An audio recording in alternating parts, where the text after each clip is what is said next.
Namo tassa bhagavato arahato samma sambuddhassa. Namo tassa bhagavato arahato samma sambuddhassa.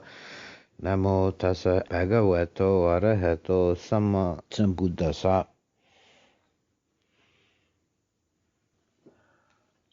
One of the themes that we talk about a fair bit is that of purifying your mind, making the effort to rid the mind of the defilements.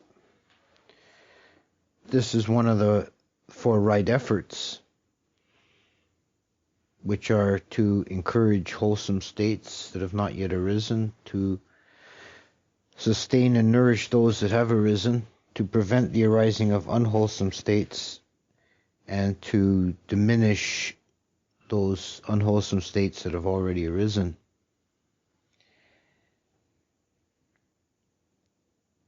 The principal defilements, the root defilements, are greed, hatred, and delusion. And all the difficulties and sufferings of the mind arise from some combinations of those three. And this is not just a matter of armchair theory.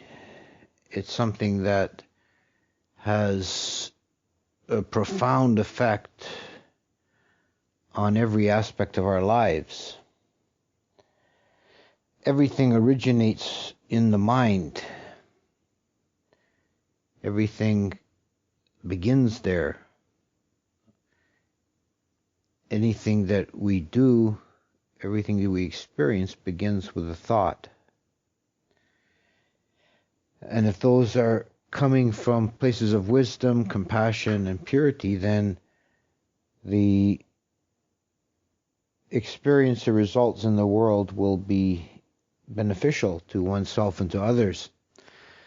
But if they're corrupted by greed, hatred, and delusion, then we're going to inevitably cause suffering for self and others. There's kind of a paradox involved in that mental formations, our thoughts and feelings and so on, are transitory, ephemeral. They have no real substance. And one of the ways we can get into serious trouble is by taking them too seriously and getting caught up with them and letting them cause us to fall into anxiety and other painful mental states. But although they're ephemeral, insubstantial, empty, they do have real effects. The things that we do, things that we experience, they all originate in the mind. Everything that we build, everything that we interact with others, it all begins first with a thought. And we can see how it plays out in our own lives and in the greater world, beginning with the mind. Today is November 11th, 2018. It's exactly 100 years since the end of the First World War. This incredible explosion of carnage. It lasted 4 years and took millions of lives. And that began with greed, hatred, and delusion. Well, one of the remarkable and actually quite frightening things about that war was in 1914, when the various powers of Europe declared war on each other. In every capital city, there were crowds assembled cheering and throwing their hats in the air. There's photographs of this in Paris and Berlin and Moscow, or I guess it was St. Petersburg was the capital then, throwing their hats in the air and cheering and just absolutely delighted. This is delusion. That delusion can spread. It can become like a mass psychosis, seeing things wrongly, unclearly. No? And people can, falling prey to delusion, people can be very sure of the rightness of what they're thinking.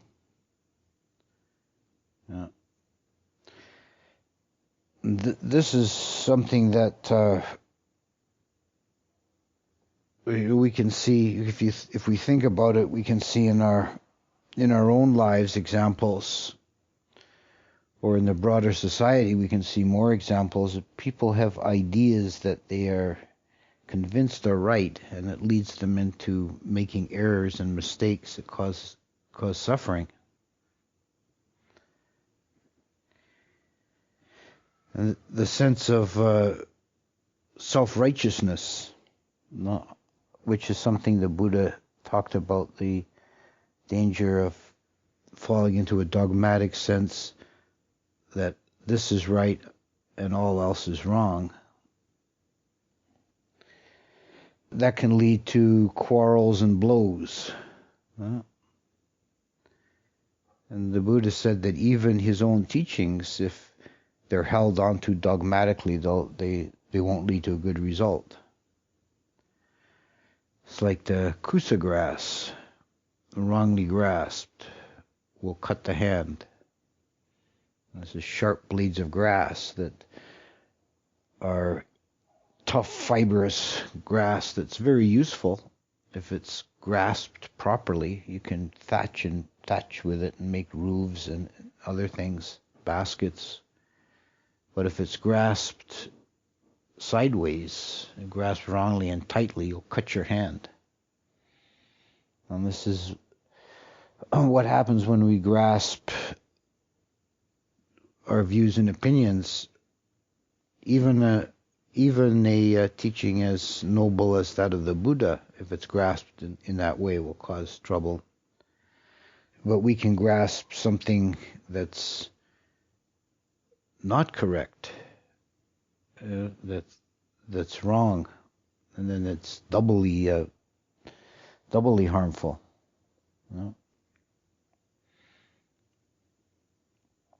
Delusion,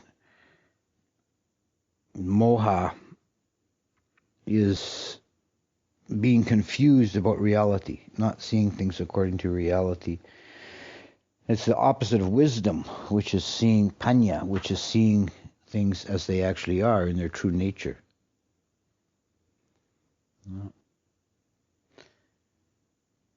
Wisdom is something deeper, more profound than mere knowledge. Knowledge, vidya, is just the accumulation of facts.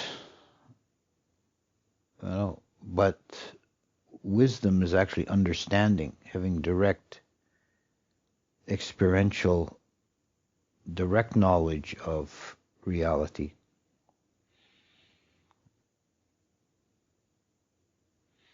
The first factor of the Noble Path is samaditi, right view. This is an aspect of wisdom, having the correct understanding, the way of holding the nature of self and world, understanding the nature of it. And everything else flows from that.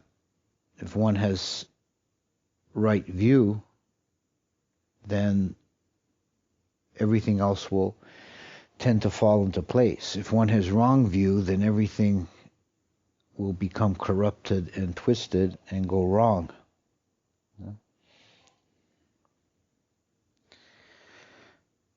Right view is defined in two levels. There's a conventional right view and a transcendental right view. The conventional right view is, there's a list of factors, but basically it comes down to having an appreciation of karma, that there is results from actions. And there is this life and the other life, meaning that actions we perform in this life will have effect in future lives.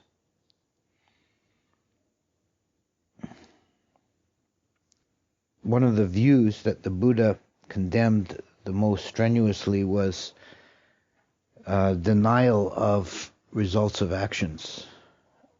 If one has a morally nihilist view, then it can lead to all kinds of wrong deeds and a great deal of suffering and brought onto oneself and to the world in general. If one has an appreciation of cause and effect and understands there is results of actions, then there's a tendency to be more prudent and thoughtful and careful in the actions that we take.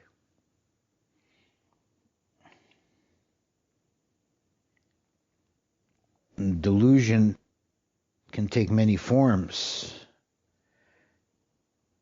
We can be confused about the nature of our own being. We can be confused about the results of good and bad actions.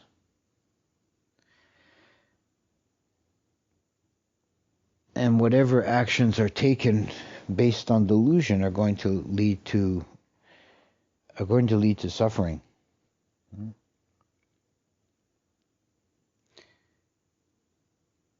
Delusion is dispelled by the development of wisdom, by directly looking at the nature of reality. This is the work of meditation, particularly Vipassana meditation, looking directly at the processes of body and mind in an objective, non-discriminatory way. This is just this. This is just that. And we see the nature of the phenomenon. We see the emptiness, the transitoriness, and the imperfection of phenomena. And this is a development of right view.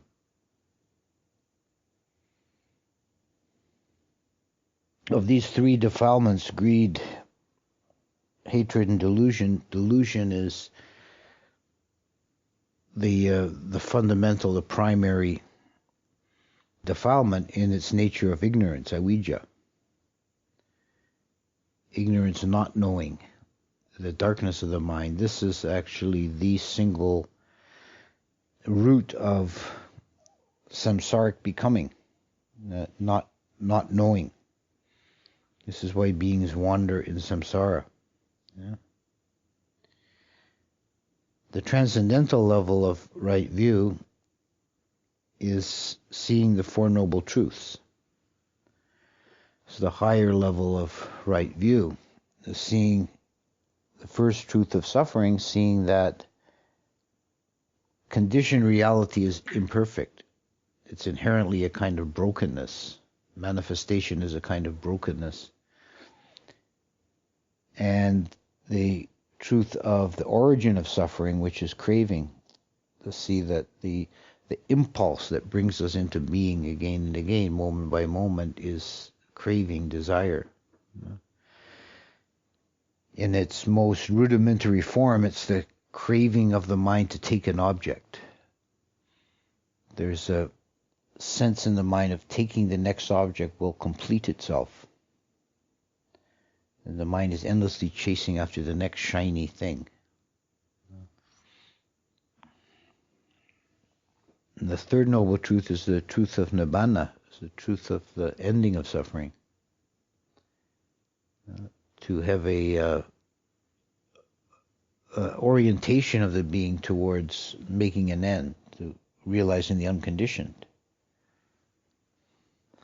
And the fourth truth is the truth of the path, which is the 8 factors that bring us to that realization, beginning with right view. So this is one good example of how the teachings of the Buddha, the Dhamma, are totally integrated. One facet is grasped and examined, and everything else opens up. So we have right view defined in terms of the 4 path factors, and the 4th path factor is the Eightfold Path, which begins with right view. Yeah. Then there's the defilement of greed, lobha, which is the most general term for any kind of acquisitive defilement. And this takes many forms. There's greed, there's lust, there's sensual desire more broadly, there's miserliness, selfishness. All these are lobha, greed in the broadest sense. This is the tendency of the mind to seek acquisition. At the level of sense desire, which is the default mode for human beings, is a sense desire level consciousness, the defilement is directed primarily towards experiencing or acquiring pleasant sense objects that cause the mind to experience sukha vedana, happy feeling. Pleasant sights, sounds, touches, tastes, and smells. And the desire for these is endless, is without any possibility of satiation. Any sense object that is acquired will give a certain amount of transitory happiness, but then the mind becomes jaded with it and wants more or wants something different. And the object itself is always intrinsically imperfect and impermanent. This is something to bear in mind. There's no possible object in samsaric becoming that's fully satisfying.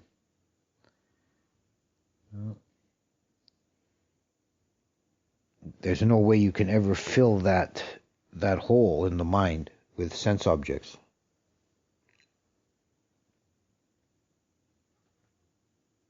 The Buddha listed many dangers inherent in seeking after sense objects, which include the trouble one has to go to acquire the object.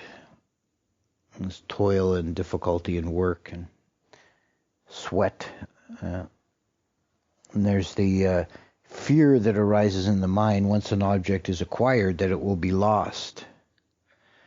It will be destroyed by fire or flood, taken by thieves, greedy relatives, or kings. And then he lists various ways in which human beings come to grief and suffering driven by sense desire. And one of them is, he said, because of sense desires, beings strap on armor and pick up sword and shield and attack one another and hack at one another, and climb the walls of the fortress and come to grief and destruction. So that's a kind of an interesting passage that the Buddha is seeing basically a kind of economic origin for warfare. That when nations go to war, in the last resort, it's driven by sense desire. There's always the desire to acquire territory or resources in order to make your own life more comfortable. So the greed is the impulse behind nations going to war. And this is something to understand, because the other factor of delusion always comes into play. And whenever there's a war, and we've seen this many, many times in recent history, whenever there's a war of any kind, it's justified with high moral platitudes. World War I was the war to make the world safe for democracy, and it was the war to end all wars. How did that turn out? These are just empty platitudes that cover the ugly reality.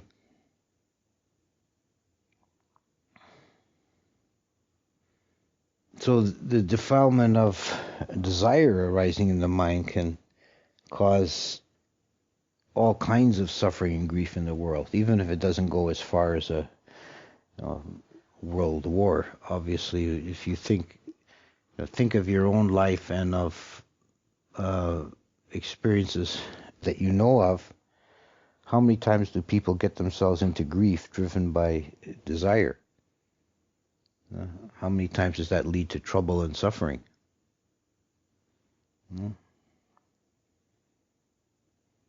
Even deeper than sense desire, there's a desire to be and a desire not to be. These are the three kinds of craving. Desire for sense objects is the most superficial one. It's the noisiest. At this level of existence, it demands our attention the most. But it's actually relatively trivial and superficial relative to the other two, which are more deeply rooted. So even if one reaches a stage of development where sensual desires are transcended or made quiescent, there still remains the desire to be and the desire not to be.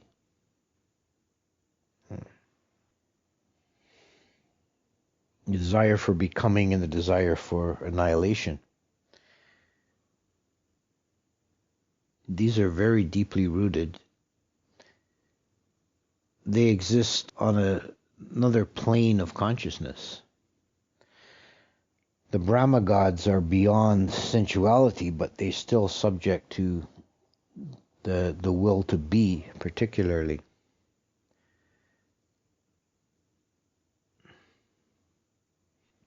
This manifests in our lives as the impulse to be something more than we are, to be greater, to be stronger, more powerful, more popular, whatever, to enhance the range of our being. The desire not to be is the opposite of that, and it alternates. In ordinary experience, we alternate between these two impulses, and desire not to be is the desire to be less, because consciousness is perceived or felt to be a burden, and one wants to have less of it at times. And at this human level, we have many ways this plays out. We can drug ourselves, or oversleep is a common one. Vegging out in front of a television set, or just these different ways we kind of become less. We try to reduce the degree of consciousness.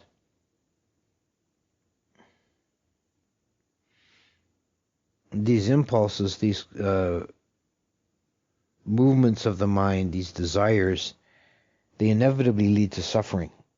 And this is the second noble truth. So craving tanha, which is a kind of a lobha, greed, inevitably leads to suffering.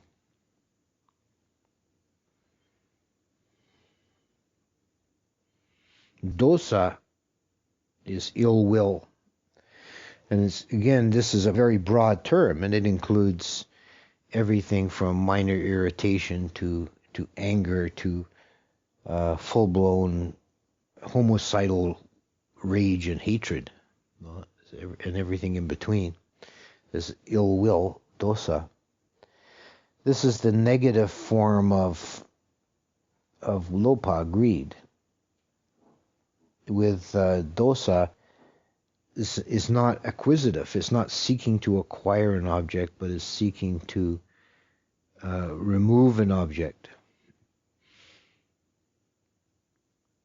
It's an object that's perceived as unpleasant.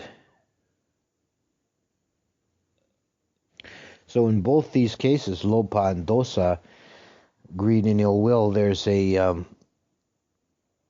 lack of harmony, a lack of contentment. The mind is not at peace with the way things are and wants to either get more of something or push it away, get less of it. But one isn't content to just be with things as they are. Lobha, greed, at least has the temporary merit of yielding a little sukha vedana, happy feeling. But dosa has no benefit even in the short term. It's a completely negative state of mind, a poison of the mind, something that causes suffering immediately. In its own nature, it causes suffering, and if acted upon, it leads to further destruction and suffering. One of the principal ways this plays out in ordinary life is the defilement of anger, which is a category of dosa. And anger is always useless, unhelpful. It always makes matters worse. There was once a discussion I heard. It was a radio program that was part of a series. I only caught the one episode, but it was a series on the Christian list of the 7 deadly sins, and I just caught the one on anger. And they had various religious leaders commenting on anger, and most of them were Christians of different stripes. I think they also maybe had a Muslim and a Jew, but they had the one Buddhist they had was the Dalai Lama. They had some quote from the Dalai Lama, audio recording of him talking about anger. And it was interesting that all the other speakers found some excuse for anger, generally on the idea that it's good to be angry at unrighteousness or injustice. But the Dalai Lama starts out right away. He says, anger is a poison. It is never justified. It is never of any use or value. It's something to be completely shunned in all circumstances. Yeah? And that's really in accord with the Buddha's teachings. The Buddha said in the Dhammapada, he says, hatred is never overcome by hatred. Hatred is only overcome by love. This is a law universal taught by all the Buddhas.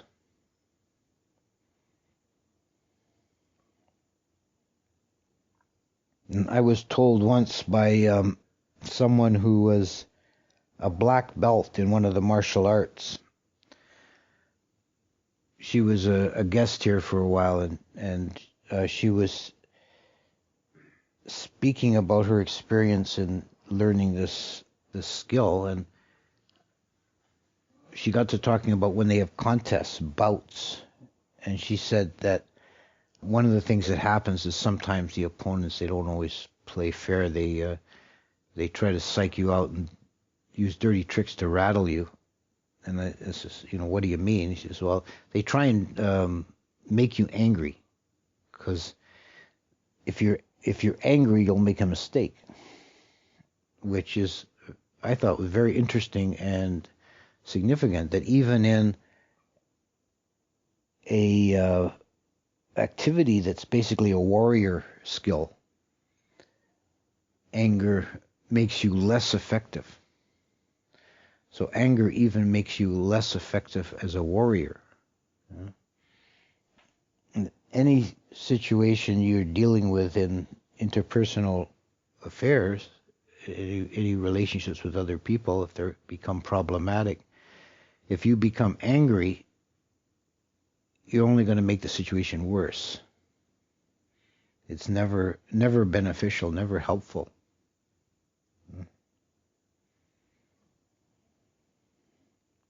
And of course, going back to the theme of war, hatred of the enemy is a big part of the psychology of warfare. And we can see that always from every side in a conflict,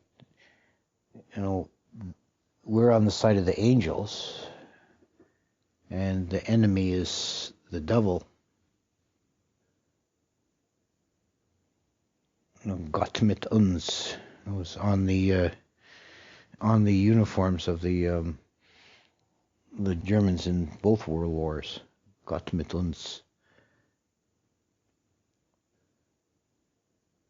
And there was a saying by attributed to a warrior bishop in the Crusades who said, "Kill them all, and God will sort them out." Just before ordering a massacre, somebody said, "Well, there's Christians in that town too," and he said, "Oh, we can't discover which ones are Christians and which aren't. Just kill them all, and God will sort them out." This is the level of justification.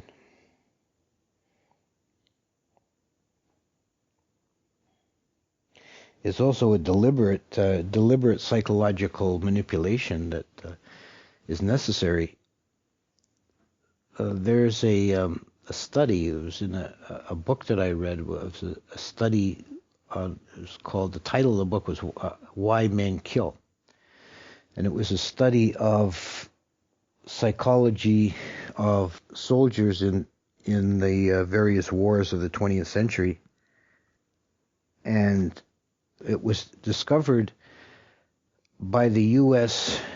Army when they did a study and a survey after the Second World War, that the majority of the soldiers were not trying to kill the enemy. They would like fire over their heads or whatever. And the Army thought this was a problem, and so they developed training techniques to increase the kill ratio, to get people to be more ruthless killers in their basic training. And part of the process is always, and this goes back probably forever, is to dehumanize the enemy, to develop a hatred for the enemy. He's absolutely evil. He's some kind of different quality of being. Yeah. One of the techniques that is commonly used is the creation of atrocity stories. In the First World War, the British propaganda promoted the idea that the Germans in Belgium were parading with Belgian babies on their bayonets, skewered on their bayonets. Completely made up story. And this kind of grotesque propaganda still occurs even many decades later. And I remember at the time of the first Gulf War, they put out the story that the Iraqis were taking babies out of the incubators and throwing them on the floor in the hospital to take the incubators back to Iraq from when the Iraqis went into Kuwait. And it was, proven just to be a made-up story. So this is something that, rouses with this. Again, we see the defilements at work. There's the quality of delusion in the deliberate spreading of false stories. And this is to deliberately arouse hatred in the mind, hatred and anger, to make it possible for people to go to war.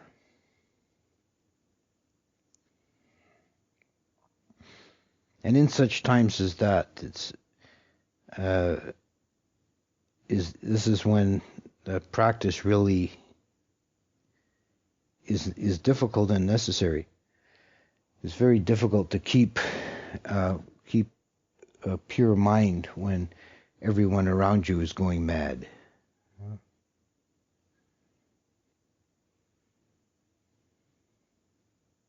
I was told once a story that I always remember because it really struck me as the power of delusion and of ill will.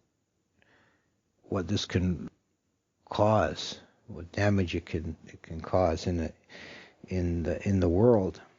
There was a man who had left what used to be Yugoslavia shortly before the fighting there, when the country broke up, and there was a very brutal fighting for a few years. And he said that it was like a madness had come over everybody all at once, and it was actually fairly sudden. He told me that at that time he was a student, and on his way to school every day, to his college, he would pass a park, and there would be a bench, and there'd be two old men sitting playing chess. And he'd greet them, he got to just say, hello, how you doing? And it was like regular every day he'd see them. And one day he went past, and there was only one old man sitting there. So he said, oh, where's your friend? Is he okay? And the old guy says, who are you talking about? He says, that fellow you play chess with all the time. He says, that Croat bastard's no friend of mine. This was, just shortly before things turned really ugly. So it's possible for this kind of mind germ of all these delusions and hatred and greed to infect the population.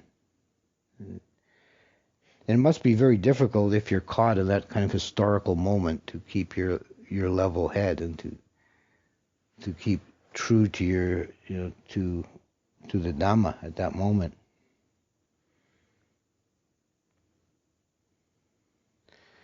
But what we need to do all the time is to examine our own mind honestly and objectively, and see these roots, the delusion, ill will, and greed, see them in the mind, and not follow their promptings. And the highest practice is to root them out of the mind altogether. But at least the moral or ethical path is not to follow their promptings, to try and act on the opposites. Non-greed, non-hatred, non-delusion. And that's in itself is an interesting point, that the positive qualities are given in the Pali in the negative form when this is discussed. This adosa, aloba, amoha. And the reason I think this is given in this way is because the defilements are themselves an unnatural execrance on the mind. They're the quiescence of the defilements. The mind realizes its natural state. It expresses its natural state, which is pure. The most primordial, basic, natural level of the mind is pure. And simply removing those defilements allows the mind to express that. It's not like the positive qualities are something extra. They're the natural state of the mind when it's not corrupted.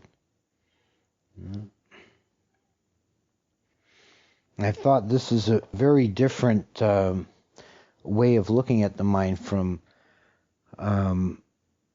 the way that is often kind of assumed in the West.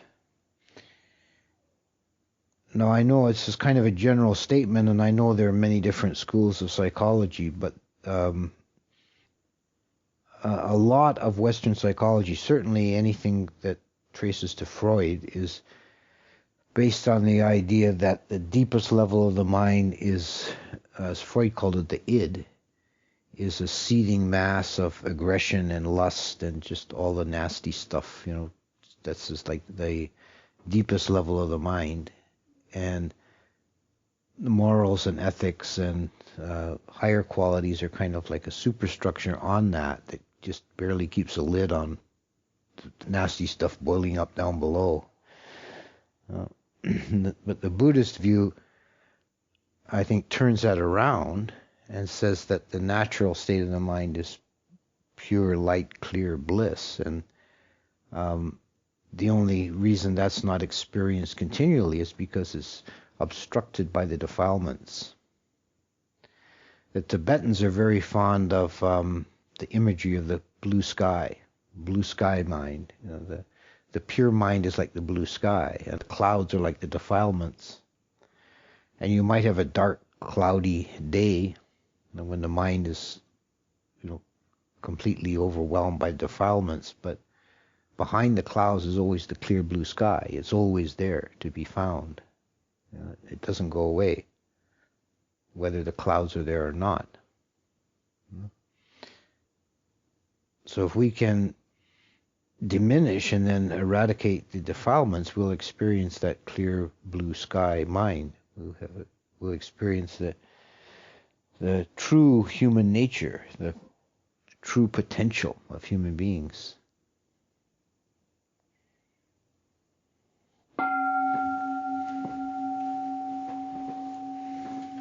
Damayam Damakataya Sadhu Kalam Dadamase Sadhu Sadhu Sadhu Anumodam